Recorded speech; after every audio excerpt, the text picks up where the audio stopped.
Hi guys, welcome to Sindhu vlogs. ఈరోజు అయితే మా అమ్మమ్మ గారు చికెన్ పులావ్ చేశారు. టేస్ట్ మాత్రం చాలా బాగా వచ్చింది. దీన్ని మనం చాలా క్విక్గా అండ్ ఈజీగా చేసేసుకోవచ్చు. దీని ప్రాసెస్ మీకు చూపిస్తాను.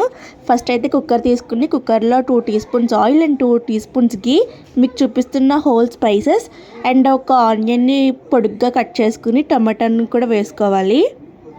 2 పచ్చిమిర్చి. ఆల్రెడీ మా అమ్మమ్మ గారు ఫస్ట్ చికెన్ని మ్యారినేట్ చేస్తారంట. మ్యారినేషన్లో కొంచెం ఉప్పు, కారం, పసుపు, అల్లం వెల్లుల్లి పేస్ట్ వేసి మ్యారినేట్ చేశారు చికెన్ని. ఆనియన్స్ మగ్గాక చికెన్ కూడా అందులో వేసేసుకోవాలి. తర్వాత 1 టీ స్పూన్ అల్లం వెల్లుల్లి పేస్ట్ అండ్ జీలకర్ర, ధనియాలు, గసగసాలు కూడా పేస్ట్ చేసుకుని 1 టీ స్పూన్ వేసుకున్నారు. ఇక్కడైతే మేము ఒక పెద్ద గ్లాస్ రైస్ తీసుకున్నాము. 1 గ్లాస్ రైస్కి 2 గ్లాసెస్ ఆఫ్ వాటర్ వేసుకున్నారు. వాటర్ కొంచెం బాయిల్ అయ్యాక సాల్ట్ అడ్జస్ట్ చేసుకుని కుక్కర్కి లిడ్ పెట్టేసాము. 3 విజిల్స్ వచ్చాక స్టవ్ ఆఫ్ చేసేసుకుని సర్వ్ చేసుకుంటే టేస్ట్ మాత్రం చాలా బాగా వచ్చింది. మీరు కూడా ఒకసారి ట్రై చేయండి. Please subscribe our channel. Bye guys.